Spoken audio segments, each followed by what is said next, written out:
implicaciones pedagógicas de los ambientes virtuales de aprendizaje. Y claro, ambientes virtuales de aprendizaje son los entornos que estamos utilizando a nivel mundial para responder a esta circunstancia de la pandemia, inesperada, por cierto, y que también nos ha ocasionado muchas incertidumbres de tipo teórico, de tipo práctico también, de tipo existencial, diría yo. Ahí está mi nombre. El problema que vamos a tratar entonces hoy es cómo caracterizar el proceso formativo en ambientes virtuales de aprendizaje. Cuando me refiero al proceso formativo, puede entenderse también proceso educativo. El objetivo es analizar la base pedagógica del proceso de formación-aprendizaje en ambientes virtuales. También se acostumbra a decir proceso de enseñanza-aprendizaje, proceso docente educativo, proceso de enseñanza, proceso de aprendizaje, como sea que se quiera llamar. Yo he tomado con Mota, un investigador, este constructo, proceso de formación, aprendizaje, que me parece más adecuado desde la perspectiva pedagógica sobre todo. Contenidos. Primero vamos a hacer una revisión no muy profunda, pero tampoco no muy breve, del contexto en el que nos encontramos, acogiendo a una perspectiva que es ya una demanda teórica, la aplicación del pensamiento complejo. Luego revisaremos también de manera breve un marco conceptual para poder ingresar, en tercer lugar, a analizar cuáles son las dimensiones pedagógicas de los procesos de educación en cualquier entorno, en cualquier ambiente que se den, para finalmente ingresar a esta propuesta que es la que nosotros estamos asumiendo, que es el enfoque socioformativo desde la complejidad, y concluir con algunas reflexiones finales. Muy bien. Entonces vamos a ver el contexto primero.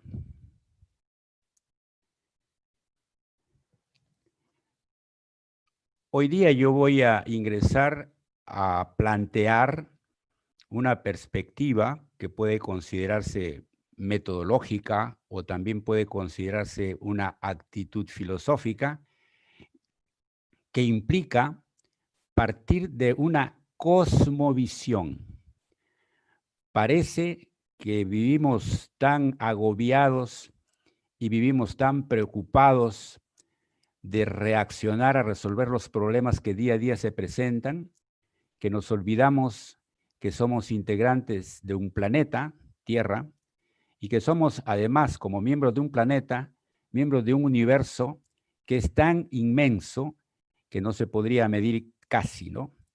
Aunque los científicos han estimado que la Tierra es un planeta en un sistema que pertenece a una galaxia, y solamente en esta galaxia, de las cuales hay millones en el universo, solamente en esta galaxia en la que se ubica la Tierra, hay 100.000 millones de estrellas aproximadamente. Imagínense que cada estrella, como el Sol, puede tener un sistema. Entonces, esta magnitud del universo muchas veces la olvidamos y vivimos con una mirada microscópica de aquello que resulta ser un problema que debemos resolver de inmediato para poder seguir la dinámica de la vida diaria. Muy bien, entonces la pregunta es, ¿cuál es la condición humana en el mundo, en este universo? ¿Cuál es la condición del ser humano? Y la pregunta no tiene respuesta tan sencilla, mejor dicho. Estamos en búsqueda de respuestas que nos satisfagan ya desde hace varios miles de años.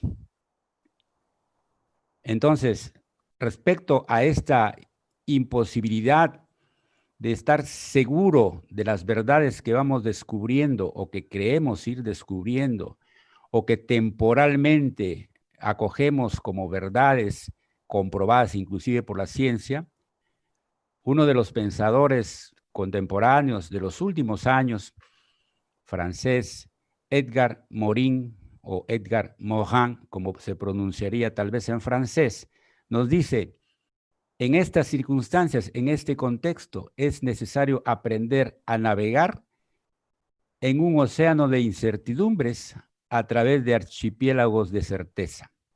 Quiere decir que las incertidumbres son tantas que él las compara con un océano. Y en ese océano las certezas que adquirimos son apenas archipiélagos que nos permiten más o menos ubicarnos, ponernos de pie en algún momento y contemplar la inmensidad del océano, pensar en las incertidumbres y buscar soluciones. Ahí tenemos una foto de Edgar Morin. Entonces, esto es lo que tenemos. Incertidumbre, y el ser humano está siempre en un vaivén, en un ir y venir. A veces se sentirá perdido, seguramente, unos más que otros. La incertidumbre, entonces, es uno de los aspectos o de los grandes problemas que tenemos que afrontar y tratar de resolver. Bueno, y esas incertidumbres, como se dice vulgarmente, nos causa dolores de cabeza, ¿no? Y cuando pensamos en este tipo de inmensidad de cosas, de inconmensurabilidad del universo y de inconmensurabilidad también de las potencialidades que tiene el mismo ser humano, verdaderamente que podemos sentirnos en algún instante así como en esta imagen. Uno de los grandes problemas entonces del ser humano es que no se comprende a sí mismo, a pesar de que por siglos se nos ha aconsejado a través de los filósofos y a través de las ciencias, a través de las religiones inclusive también, buscar comprendernos a nosotros mismos y comprender a los demás, porque es la primera demanda que tenemos que atender si es que queremos relacionarnos con los demás de una manera armoniosa y de una manera positiva. Muy bien, y efectivamente en la búsqueda de comprenderse a sí mismo, estamos avanzando con la perspectiva filosófica que se ha planteado y que ha influido sobre todo en el siglo XIX y XX, que es el positivismo, y la ciencia ha avanzado tremendamente en el conocimiento del ser humano, tratando de comprender cómo es que nosotros actuamos, cómo es que sentimos, cómo es que pensamos, etcétera. El hombre está tratando de comprender cómo funciona el cerebro, que parece que es la central de donde emanan toda la organización, las órdenes, etcétera, para que el resto del cuerpo, inclusive la mente misma, pueda tomar decisiones y convertirse en acciones. Los dos grandes proyectos que se están dando en el mundo sobre el estudio del cerebro están, uno en Estados Unidos, en la Universidad de Columbia, donde tuve la suerte de compartir aprendizajes, en el proyecto BRAIN, que fue aprobado por Barack Obama antes de dejar la presidencia de los Estados Unidos. Y el otro proyecto es el proyecto Avatar en Rusia, que es promovido por un multimillonario ruso con el apoyo de otros multimillonarios del mundo que se están asociando. ¿Para qué? Para tratar de llegar a conocer cómo funciona el cerebro, porque hasta ahora ya se descubrió los lugares donde se localizan algunos procesos. Ya se sabe dónde se ubica, dónde se localizan las neuronas que tienen que ver con el proceso némico, con la memoria, con la imaginación, con la voluntad, etcétera. Ya se han ubicado los lugares donde están las neuronas responsables inteligentemente de esas funciones. Pero todavía falta establecer cómo es que se establecen las conexiones, las interconexiones entre las neuronas para que esos procesos se den. Y en ese afán están tanto norteamericanos como rusos y obviamente otros investigadores en otras partes del mundo. Pero los rusos están anunciando que en menos de 40 o 45 años se pueda instalar un cerebro humano en un robot para que el robot funcione a las órdenes de ese cerebro instalado en el robot.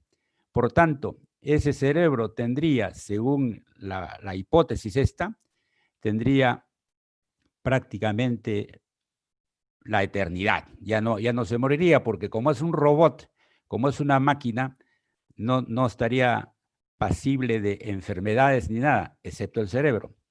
Pero el cerebro, felizmente, que tiene 100.000 millones de neuronas. Por lo tanto, hay para bastante tiempo, ¿no? En esta complejidad del ser humano, tomando nuevamente a Edgar Morin, nos permite comprender, o por lo menos aproximarnos a comprender, que en el ser humano convergen o se integran dialécticamente opuestos, características opuestas. Y entonces dice Morin, aquí confluyen el Homo sapiens y el Homo demens. Por eso dicen, todos tenemos de niño, poeta y loco, todos tenemos un poco, porque está allí en la naturaleza humana y en los procesos de desarrollo se van concretando, se van ampliando o se van reduciendo según lo que la educación pueda conseguir. Y entonces tenemos allí, en esta diapositiva, en esta vista, los dos hombres, ¿no? Las dos dimensiones del ser humano, el sapiens y el demens. Y dice Morán, y entonces en todo ser humano encontramos esas contradicciones o esas complementariedades, ¿no? El Faber, el Ludens, el Empiricus, el Imaginarius, el Economicus, el Consumans, el Prosaicus, el Poeticus, etcétera, etcétera. Pero no logramos comprender con claridad, como diría Descartes, no llegamos a tener una idea clara y distinta de la naturaleza del ser humano. Tenemos una idea de que es así, de que es muy complejo y que también es complicado, por supuesto, estudiarlo, ¿no es cierto? Pero no llegamos más allá. Intentamos desde la ciencia, intentamos desde el arte, intentamos desde la práctica. Si no, hagamos una revisión de los estudios científicos o hagamos una revisión de la poesía y veamos cómo los poetas tratan de expresar parte de la naturaleza humana. Por ejemplo, un Neruda haciendo tiritar a los astros a lo lejos. Un César Vallejo hablando de los golpes de la vida. Y así otros poetas también han compuesto poemas que se refieren a la naturaleza humana. O si queremos ir a la literatura, leamos pues a Shakespeare en Romeo y Julieta o en Hamlet para ver cómo el poeta y cómo el escritor, en los momentos en que reflexionan sobre la naturaleza compleja del ser humano, tratan de describirla como ellos la entienden de algún modo o de otro. Muy bien. Yo planteo de manera osada de repente o audaz esta imagen sobre la complejidad humana.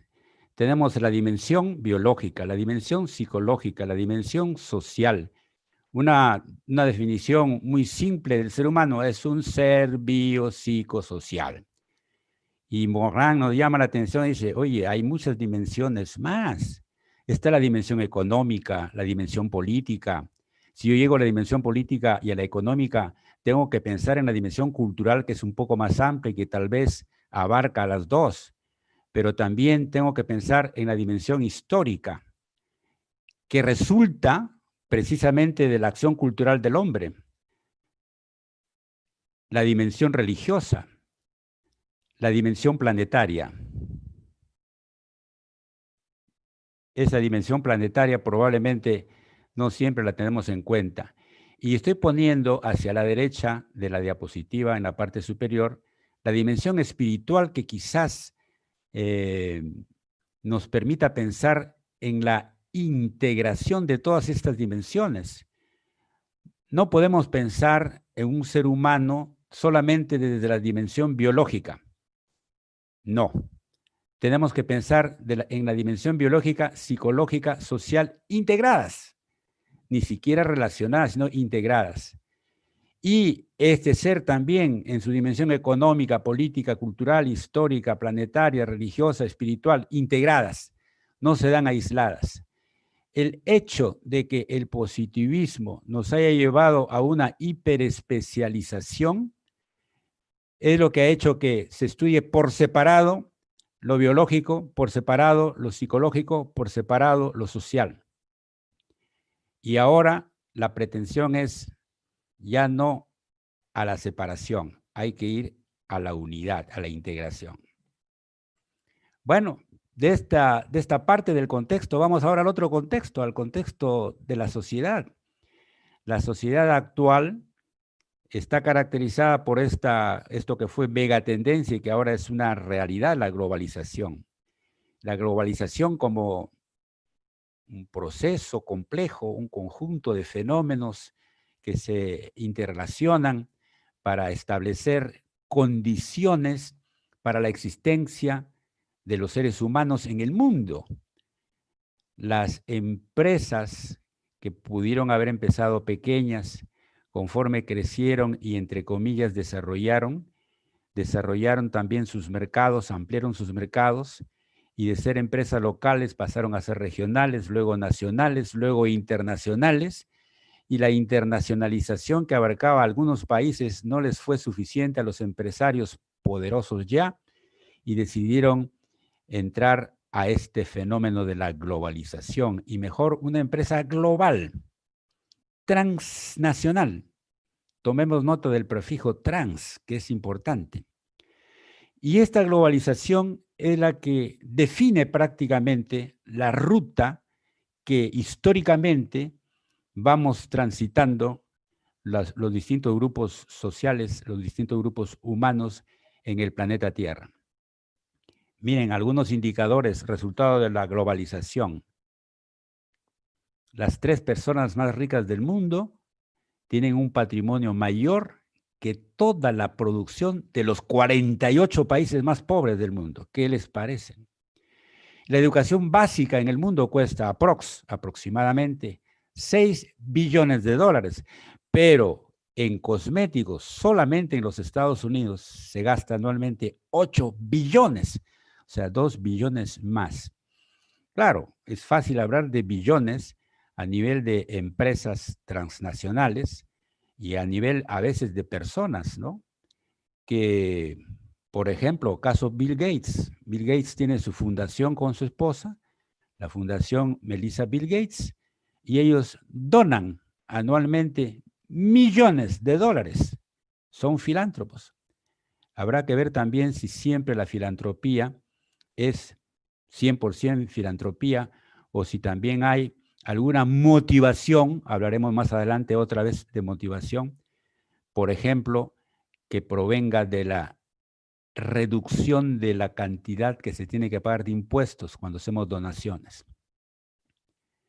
Incentivos, ¿no?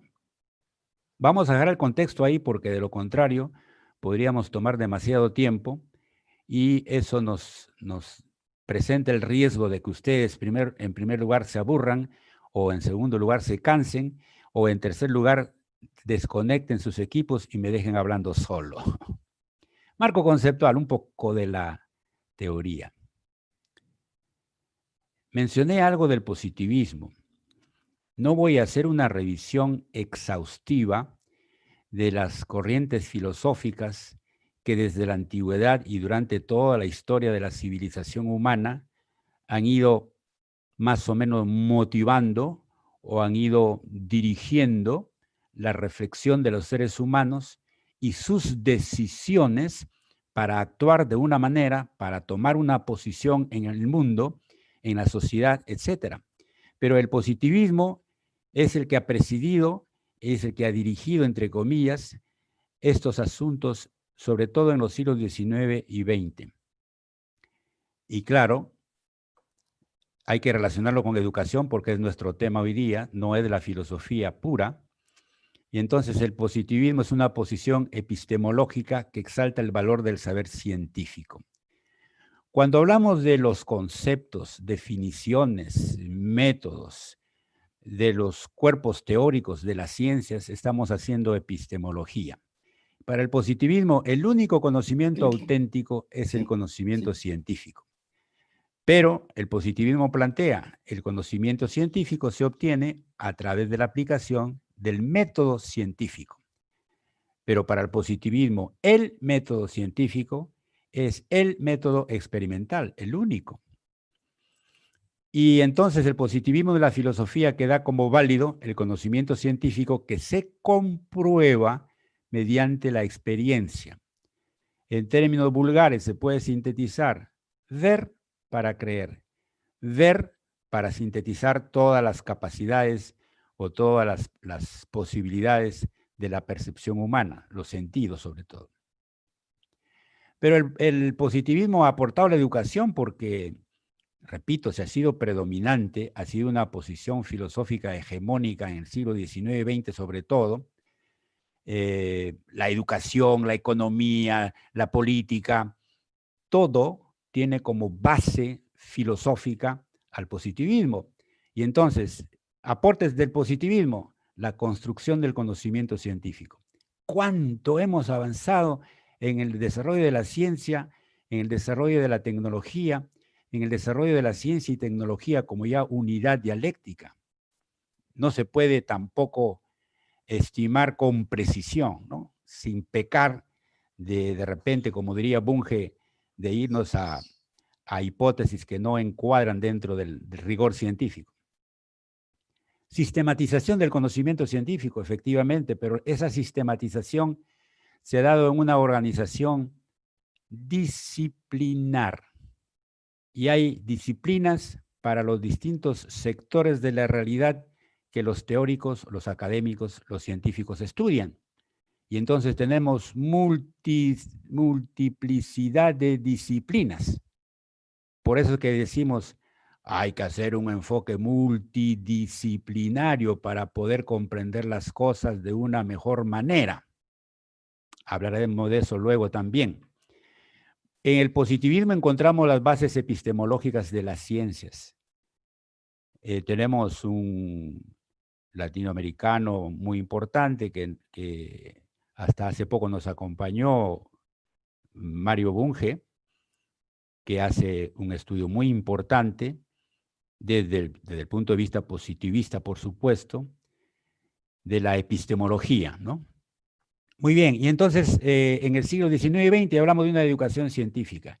Y ahora mismo, en este instante, la ciencia sigue su proceso de desarrollo.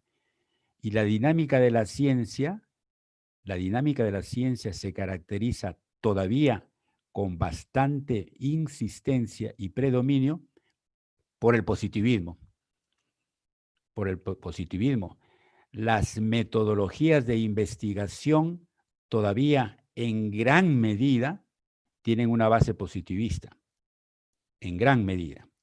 Muy bien, y luego la relación escuela, sociedad, familia, se ve desde ahí, ver para creer, y desde el punto de vista empírico, desde ese punto de vista, el utilitarismo, lo práctico, lo que me dé confort, lo que me dé tranquilidad, lo que me dé, entre comillas, calidad de vida entendida como tengo alimentación, tengo vestido, tengo vivienda, tengo entretenimiento, tengo la mejor casa, tengo el mejor auto, tengo dinero en el banco, etcétera, etcétera, ¿no? Muy bien, y con esa misma perspectiva, la relación entre la escuela, el entorno, el mundo del trabajo. ¿Qué es lo que el positivismo ha aportado también?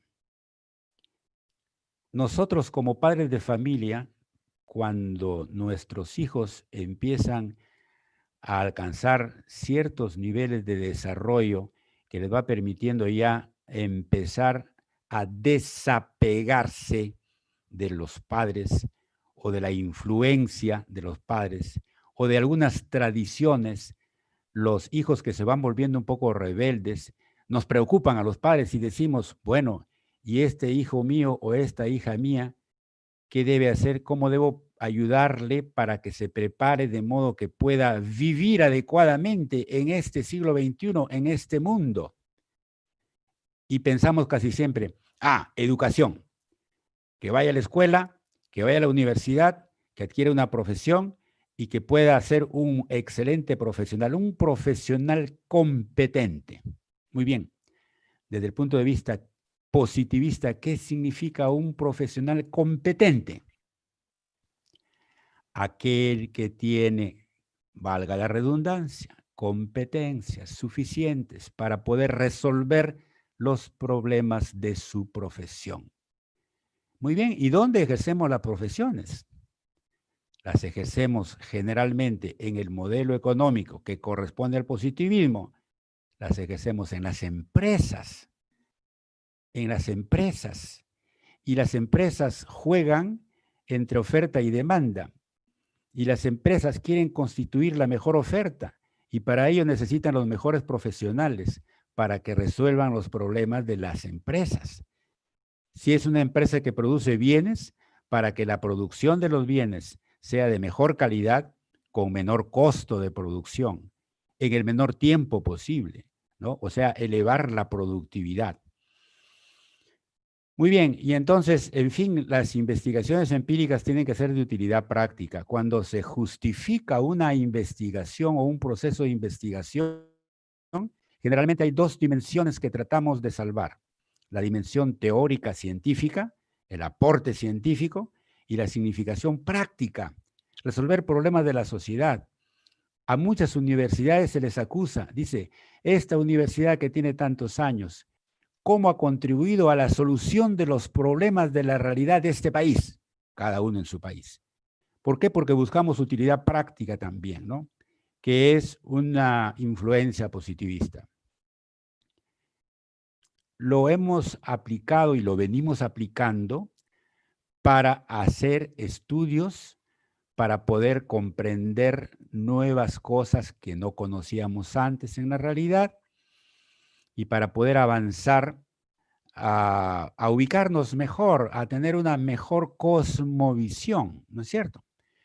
Pero el positivismo es excelente, es sumamente útil, totalmente útil, como hemos visto, para estudiar asuntos empíricos, objetivos, concretos, factoperceptibles. Pero hay asuntos que nos interesa estudiar y que no tienen esa naturaleza, sino que son de una naturaleza opuesta dialécticamente.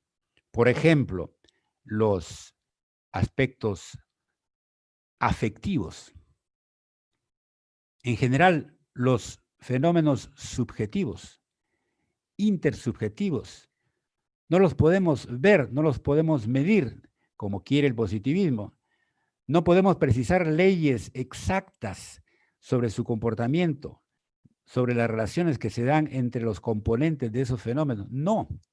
Y entonces surgen paradigmas que ya se oponen o que están al frente del positivismo, que son los paradigmas cualitativos, y que se han ido multiplicando porque los paradigmas cualitativos, como son sistemas de conceptos, teorías, metodologías, leyes, etcétera, para estudiar este tipo de fenómenos subjetivos, intersubjetivos, resulta que como la naturaleza de los fenómenos subjetivos es también tan diversa, entonces a veces un paradigma cualitativo no es suficiente y va surgiendo otro, y va surgiendo otro, y va surgiendo otro.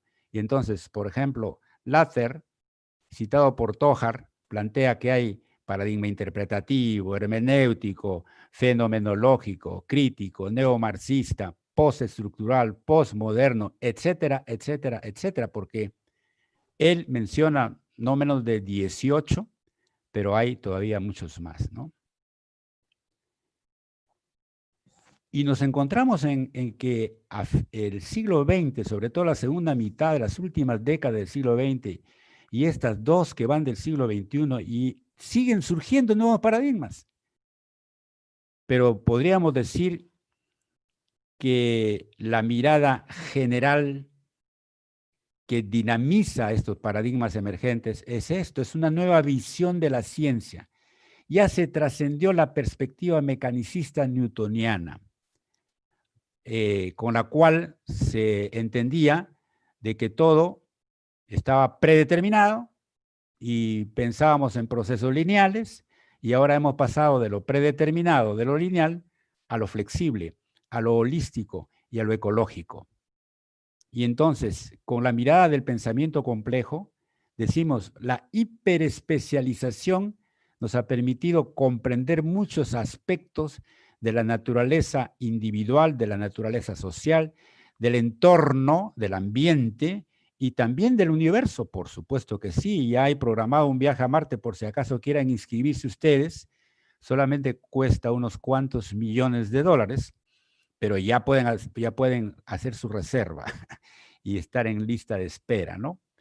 Pero bueno, hemos avanzado así y esa hiperespecialización, desde el punto de vista de la complejidad, nos ha ido dividiendo la realidad y haciéndonos que la percibamos así, como partes. Y hablamos de partes de la realidad, por eso que también las ciencias se denominan ciencias particulares, porque toman una parte cada una parte. Pero a veces esa parte la conocemos también, pero nos hace perder la visión de la totalidad, de la unidad.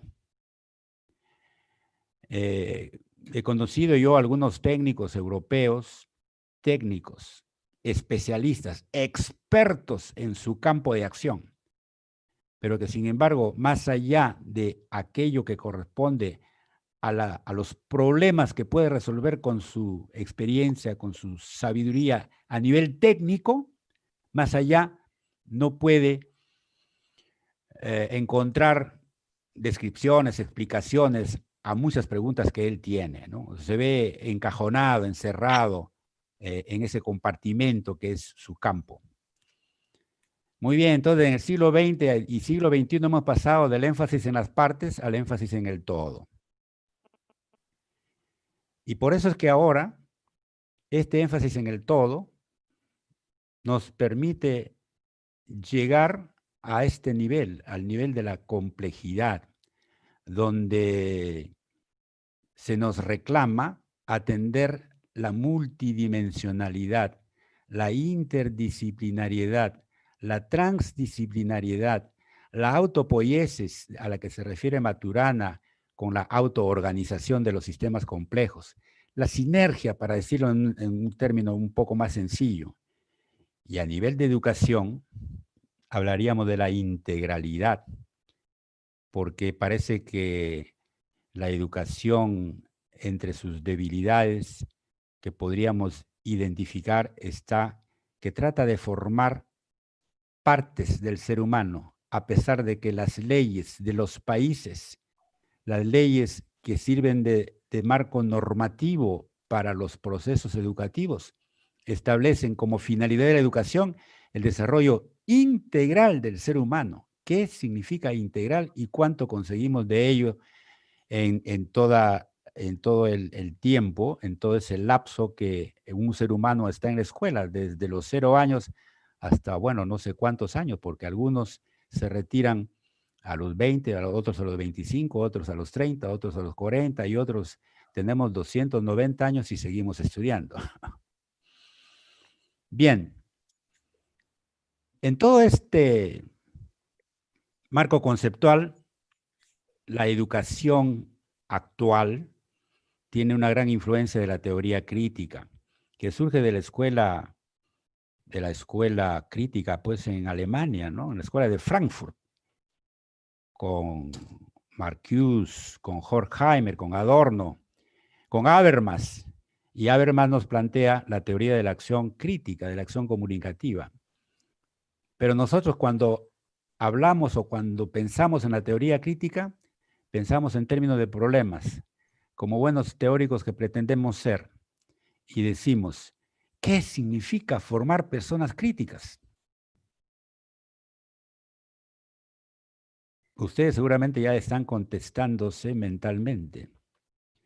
¿Qué significa pensamiento crítico? Porque hablamos, oye, mira, una de las competencias que hay que desarrollar y que es transversal y que debe darse siempre y que debemos cuidar y que debe ser nuestro norte y que debe ser nuestra meta es el desarrollo del pensamiento crítico. ¿Y qué significa pensamiento crítico? ¿Cuál es el sentido de formar ciudadanos críticos? Oye, mira, ¿has escuchado el último mensaje del presidente del país? Sí, ¿y cuál es tu apreciación crítica de ese mensaje? ¿Qué significa eso? Si nos hacen esa pregunta, ¿nosotros cómo contestamos? Si le aplicamos una perspectiva lógica o teórica, contestamos de una manera. Pero si le tomamos en un sentido popular, o de acuerdo al sentido común, como se dice, seguramente que vamos a dar otro tipo de respuesta, ¿no? Bueno, ¿y cuál es la finalidad de la educación peruana, ecuatoriana, latinoamericana o mundial? Yo he puesto peruana porque soy peruano. Soy peruano que vive el Perú, dice un vals. ¿Cuál es la finalidad de la educación peruana? ¿Y cuál es la finalidad de la educación, diríamos, en general? Podríamos ser muy aventurados y decir, la finalidad de la educación es la formación y el desarrollo integral del ser humano.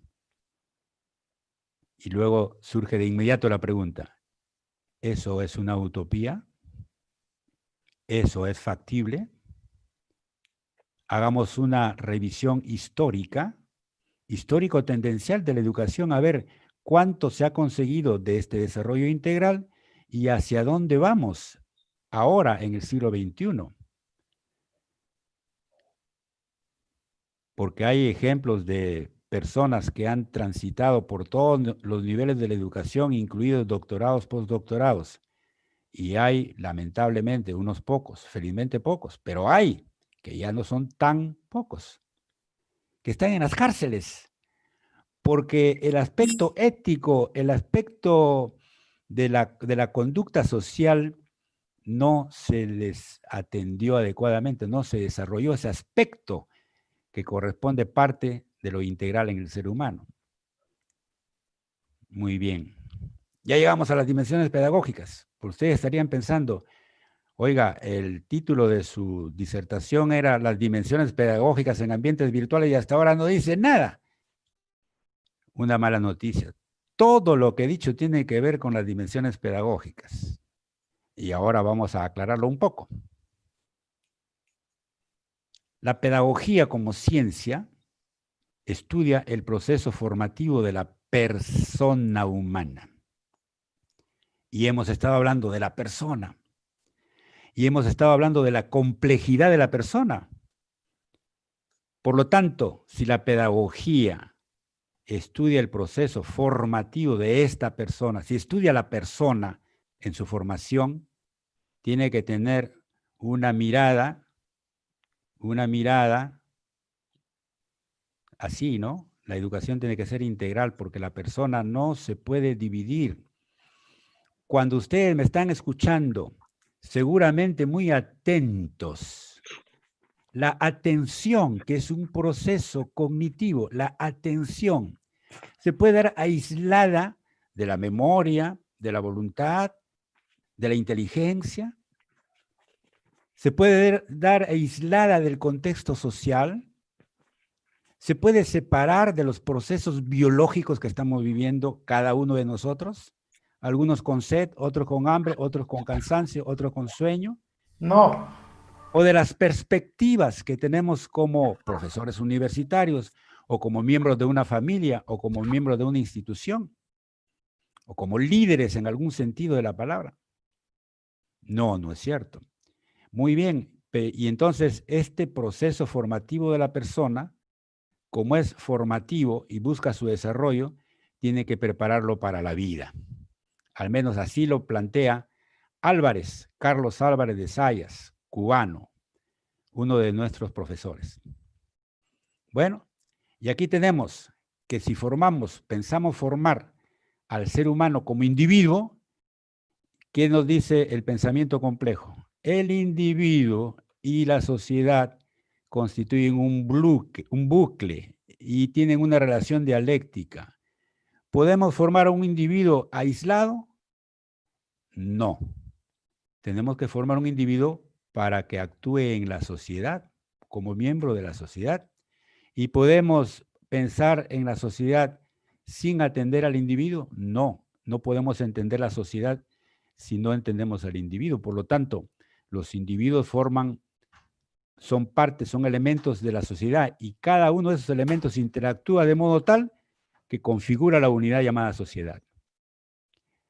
Y entonces, cuando hablamos de formar individuos o cuando hablamos de contribuir al desarrollo de la sociedad, tenemos que hacerlo con un enfoque multidisciplinario. Pero no debemos quedarnos ahí. Realmente debemos hacerlo con un enfoque transdisciplinario para ser más exactos.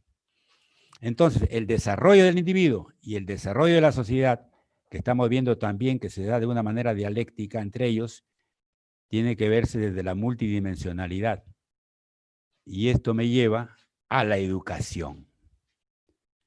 ¿Por qué? Porque si la educación es el proceso que va a formar y que va a buscar de contribuir al desarrollo del individuo y de la sociedad, esta educación entonces tiene que tener en cuenta que no los puede formar de manera aislada, por un lado al individuo, por otro la sociedad.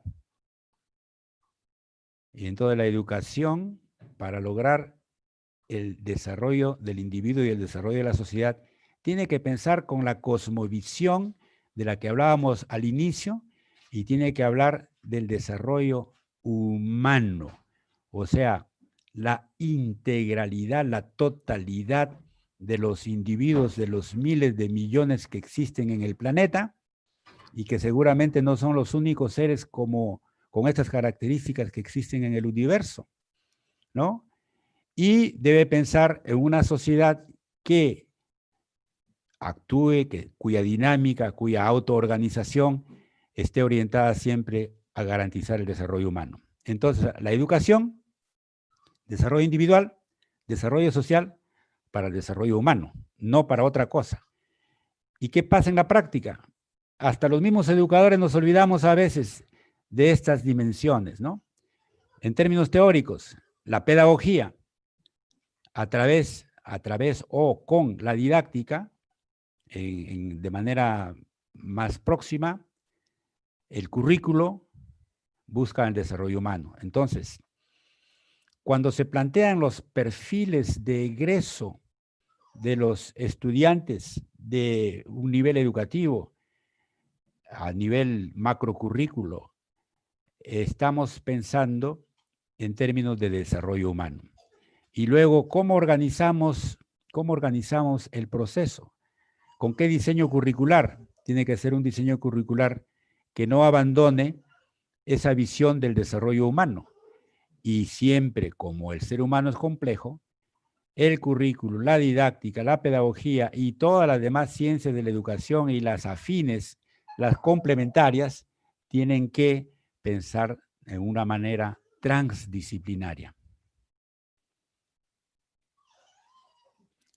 Entonces, ojo, hasta aquí hemos hablado de pedagogía, didáctica, currículo, desarrollo humano, desde perspectivas transdisciplinarias.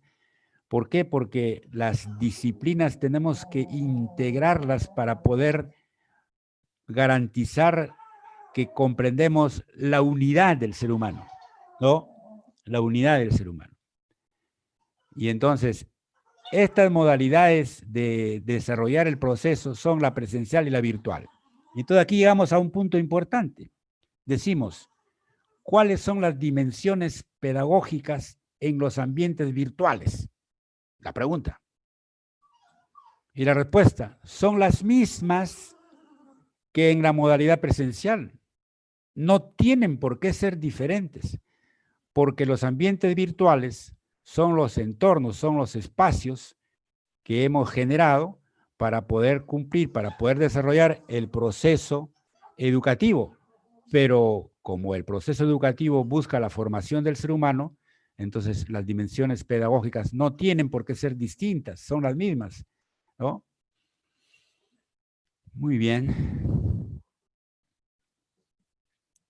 Aquí quiero subrayar la modalidad presencial, la modalidad virtual, el modo individual, el modo social.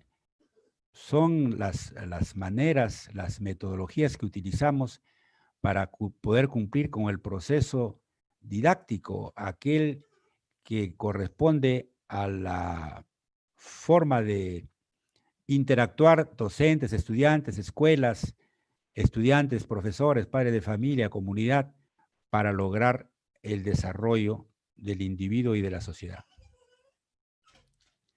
Entonces aquí tenemos, para tratar de buscar una precisión en cuáles podrían ser las dimensiones pedagógicas, y aquí encontramos esto que nos es conocido a todos.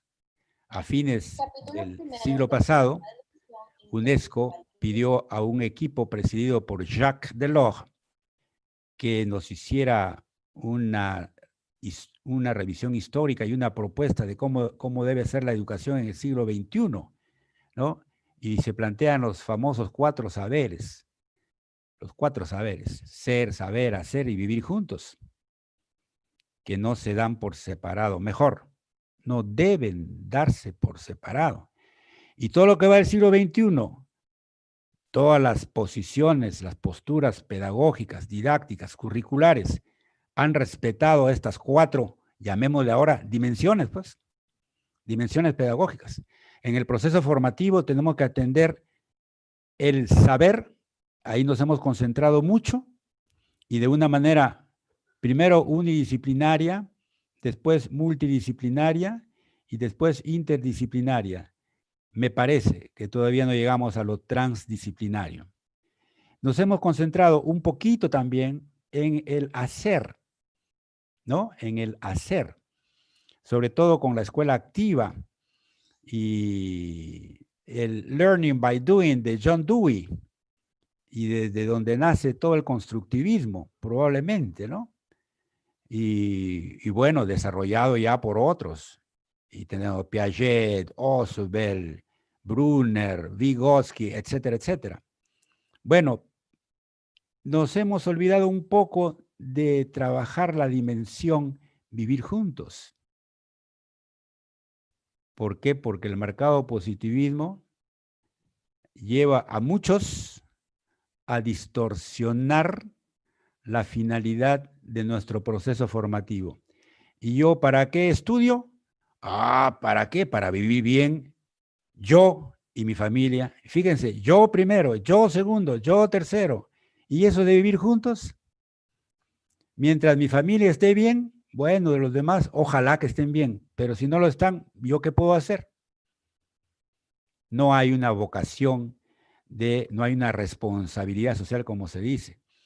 Y la que está en la parte superior, el ser, es la menos trabajada, aun cuando en las posiciones teóricas actuales se pone énfasis en desarrollar una competencia que yo considero transversal y que es la metacognición, la dirección del aprendizaje de manera autónoma, le llamamos en el Perú, en el currículo nacional, y que tiene que ver con el ser.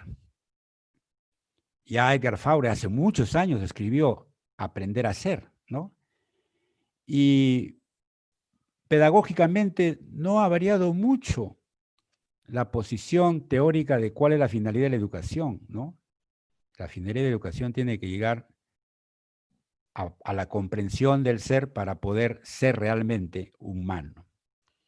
Entonces la multidimensionalidad pedagógica, dice Edgar Morin, con el pensamiento complejo. Él planteó también en un estudio para la UNESCO lo que llamó los 7 saberes necesarios para la educación del futuro. Vale decir, 7 dimensiones pedagógicas de la educación. Y analizó el conocimiento y las debilidades del conocimiento, inclusive de la ciencia. Plantea cómo conseguir, cómo construir, si se quiere usar ese término, un conocimiento pertinente, ¿no? Plantea él, teniendo en cuenta el contexto, lo global, lo multidimensional y lo complejo. Y si se dan cuenta, es más o menos la ruta que estoy siguiendo yo: contexto primero, lo global, lo multidimensional, lo complejo, para llegar a planteamientos finalmente precisos. Y luego, otra dimensión, la comprensión humana, la preparación para la incertidumbre, la identidad terrenal, que muchas veces se deja de lado, la condición humana, ¿no? La condición humana y la ética del género humano. Todavía en el mundo hay discriminación por por raza, por género. Y la ética del género humano como humanos no es tenida en cuenta. Bueno, son temas bastante amplios. Entonces, la multidimensionalidad pedagógica, ahora como lo ve Álvarez de Zayas, dos grandes dimensiones, la instructiva y la educativa. Y claro, la gran debilidad es que a la instrucción se le ha dado más énfasis. Tanto que hablamos hasta de instrucción programada, instrucción personalizada, a veces se dice, ¿no? Pero no decimos educación personalizada. Ahí nos falta, aparentemente. Y nos preparamos más para la instrucción. Los profesores en la modalidad presencial y en la modalidad virtual, ¿de qué nos preocupamos más? De los contenidos, de la metodología que vamos a utilizar para desarrollar los contenidos, ¿no? Y claro, ahora hablamos en términos de competencias, de las competencias que vamos a desarrollar, pero cuando buscamos el desarrollo de la competencia que debe integrar los 4 saberes, que debe integrar la multidimensionalidad del ser humano, nos estamos olvidando muchas veces de todo eso y nos concentramos en nuestra materia, en nuestra asignatura. Yo soy profesor de, pónganle cualquier asignatura o cualquier experiencia curricular y me concentro en mi experiencia curricular, en mi asignatura. Parte instructiva y la parte educativa, venida menos. Pero de ahí, Álvarez de Zayas plantea que la instrucción y la educación son un par dialéctico, no deben separarse, aun cuando en la práctica sucede, no deben separarse. Y le da estas dimensiones, la dimensión académica, la laboral, la investigativa y la social, como dimensiones básicas, entiendo yo, o porque seguramente en lo social incluye lo político, lo cultural, lo histórico, lo económico, ¿no? En lo investigativo, de repente la parte del ser referida a la creatividad, a la imaginación, etcétera.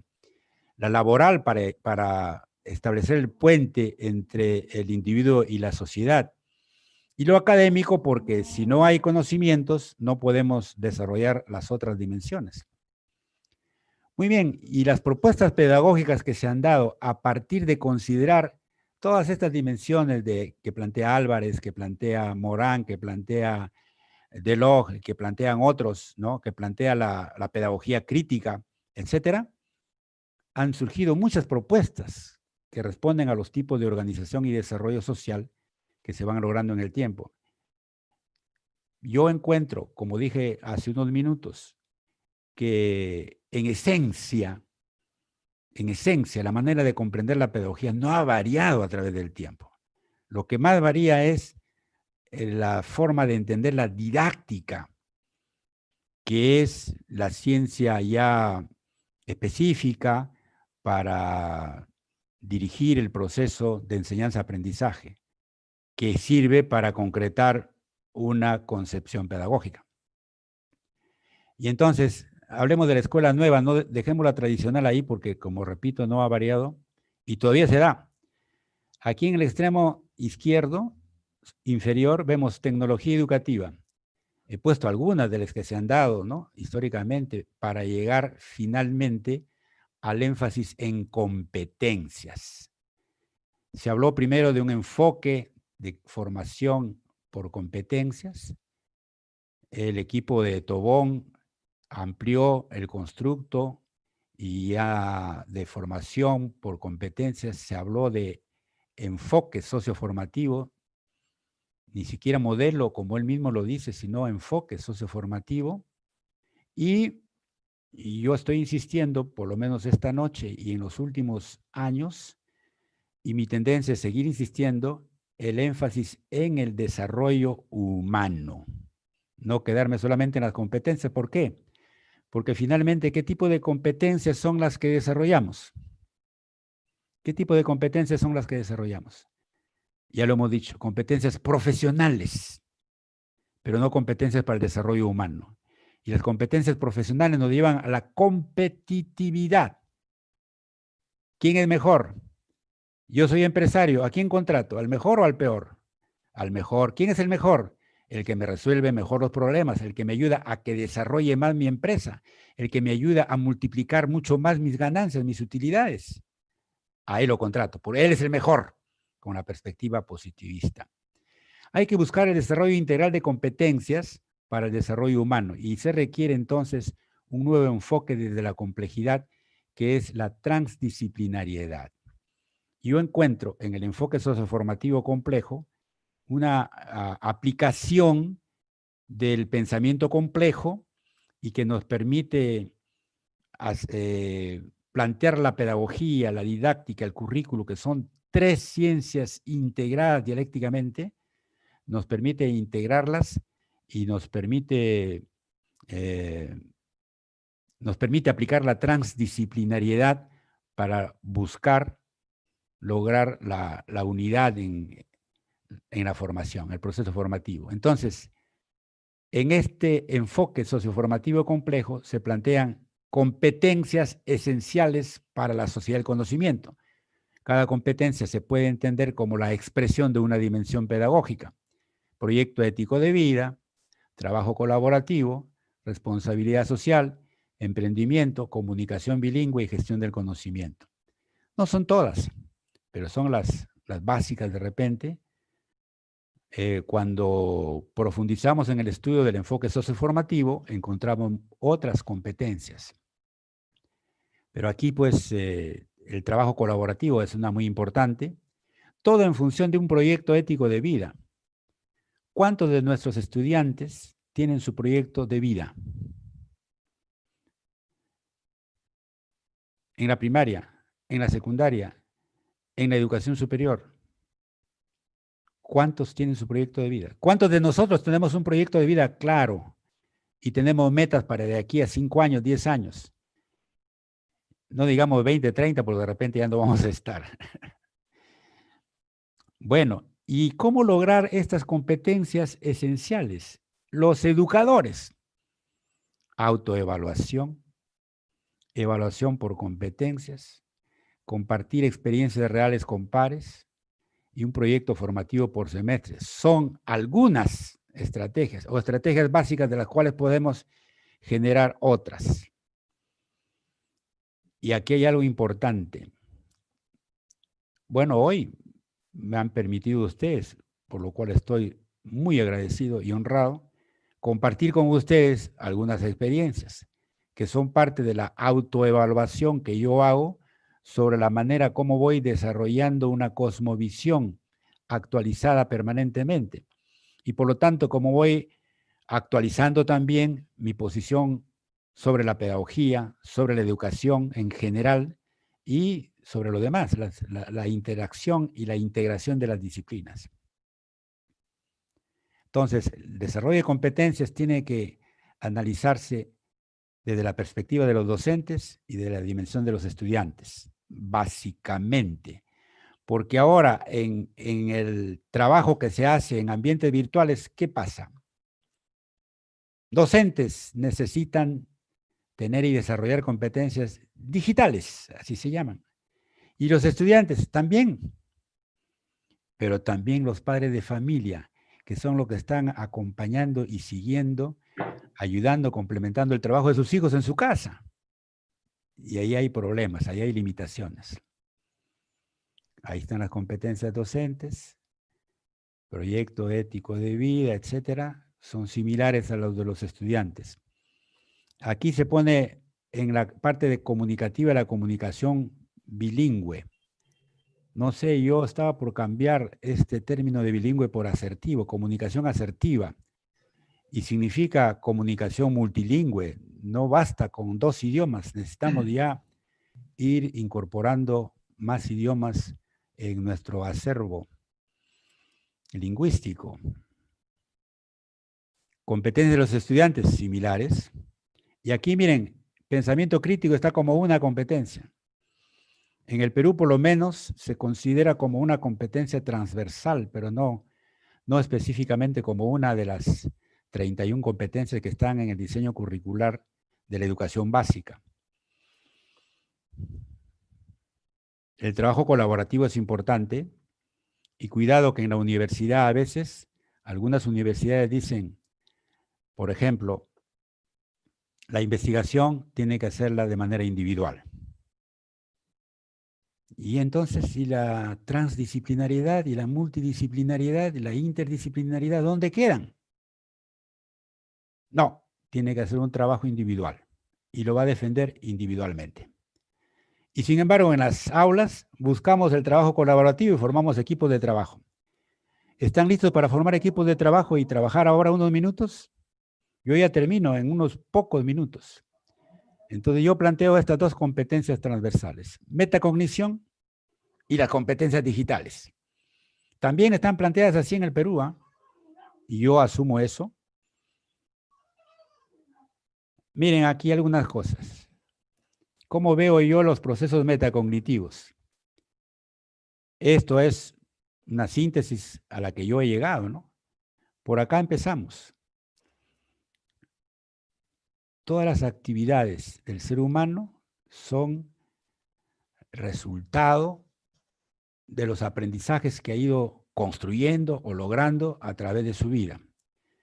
Los aprendizajes y todas las actividades del ser humano empiezan por una motivación. Es lo que yo pienso, lo que yo defiendo. Motivos. Hay canciones sobre motivos, ¿no? Canciones bonitas sobre motivos. Bueno, a uno de mis hermanos les gusta cantar mucho y a veces canta canciones sobre motivos. Bueno, motivación. Intrínseca, extrínseca, motivación multifactorial, porque hay muchos factores que determinan la motivación.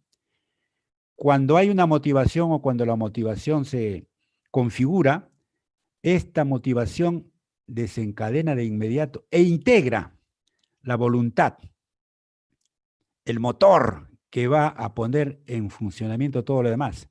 He dicho desencadena e integra, de modo que motivación y voluntad pasan a ser un par dialéctico. Y ya no son dos, sino es un matrimonio, son uno, motivación y voluntad. La motivación y voluntad como unidad ahora desencadenan e integran la inteligencia. La inteligencia que en un análisis muy profundo, que a algunos les puede sonar a metafísico, podría entenderse como la conciencia misma, ¿no? Pero bueno, y ahora ya no son tres, sino son uno. Esta triada dialéctica, a su vez, desencadena e integra otros procesos. La memoria, tan importante, la memoria esencial en los procesos cognitivos. Imagínense que no tuviéramos memoria. Cuando hablamos de los desmemoriados, son seres vivos que no están vivos, ¿no? Bueno, pero digo, esta triada primera ahora integra la memoria y la memoria nos permite, porque hay procesos mnémicos que son muy parecidos a otros, la imaginación o la creatividad, porque hay imaginación creadora, tomemos la creatividad y la modelación que nos permite representar en nuestra conciencia de manera abstracta los aspectos o las unidades de la realidad a la que se dirige nuestro interés, nuestra atención. Ya tenemos dos triadas. Estas dos triadas que comprenden 6 procesos, al final se integran en uno solo. Y este uno desencadena e integra ya, porque ya hemos llegado a la modelación, ya podemos hablar de aprendizajes, el desempeño, o sea, la actuación, la solución de problemas, para hablar en términos de competencias, la socialización, y si esto se logra, ya llegamos a un nivel ¿de qué? Llegamos a un nivel de autoevaluación, que nos va a permitir llegar a conclusiones y volver a iniciar otro ciclo. Entonces, todos estos procesos, que no son todos además, pero son los que están presentados en la diapositiva, es lo que yo entiendo que configuran los procesos metacognitivos. que son, como decir, un nivel de desarrollo de la conciencia. Cuanto más conscientes somos, aprendemos mejor. Cuanto más conscientes somos, decidimos mejor. Cuanto más conscientes somos, actuamos mejor. Cuanto mejor actuamos, nos relacionamos mejor, vivimos más armoniosamente. Cuanto vivimos más armoniosamente, entonces nuestra vida es más satisfactoria, es más tranquila, más serena. Podríamos decir que nos aproximamos a la felicidad, ¿no? O a la libertad por lo menos. Qué bueno sería. Muy bien. Para finalizar, el trabajo en ambientes virtuales que debe realizarse atendiendo esta multidimensionalidad, esta complejidad del ser humano, que es el motivo y la finalidad de nuestro trabajo, ya tiene algunos resultados, ¿no? Y hay algunos aspectos positivos y negativos. Yo aquí estoy poniendo algunos. Ustedes seguramente tienen muchos más, y yo también, pero baste esto como una manera de motivar la reflexión. Positivo porque ha generado la implementación de infraestructura tecnológica nueva. Se ha ampliado la infraestructura tecnológica, que estaba un poco dejada de lado. En países con mayores niveles de desarrollo, la infraestructura tecnológica es mucho mayor, ¿no? Y el desarrollo tecnológico es mucho mayor, al punto que ya ni los ciegos pueden quejarse demasiado de su situación porque pueden ver ya utilizando ciertas tecnologías, ¿no? Hace poco leí de que hasta un cuadrapléjico sentado, porque no se puede mover, un cuadrapléjico con el impulso de un nervio óptico, como lo hacía Hawking, el físico inglés, puede hacer que se abra una puerta por una interfaz que hay entre la computadora para poder manejar no solamente puertas, ventanas y otras partes de la casa, ¿no? Entonces, la tecnología ha avanzado tanto que podemos estar en la China y podemos estar viendo quién está tocando el timbre en nuestra casa solamente desde nuestro teléfono celular. Y ha avanzado tanto la tecnología que podemos jugar tenis en nuestra propia casa en un espacio de 1 metro o 2 metros con un aparato tecnológico. Bueno, pero otro aspecto positivo también es la capacitación, actualización. He puesto docente, pero diríamos capacitación, actualización a todo nivel, docente, discente, padre de familia que han tenido que aprender hasta algunos a encender una computadora, ¿no? O usar un Zoom para reuniones de grupo y otras, ¿no? Otros usos de las tecnologías. Búsqueda de atención contextualizada. Me comentaba un profesor, un estudiante de uno de los grupos de doctorado que tengo, que él como docente de educación primaria trabaja en una zona rural donde sus estudiantes, pocos que tiene, a veces no tienen ni siquiera electricidad. ¿Y qué van a pensar en tener internet? ¿Y cómo se va a comunicar él a través del programa que estableció el gobierno peruano, Aprendo en Casa? Que tiene dos posibilidades, o se conecta por una computadora, se conecta por la internet, o simplemente participa en el programa a través de la radio, la televisión, si es que tiene radio o si es que tiene televisión.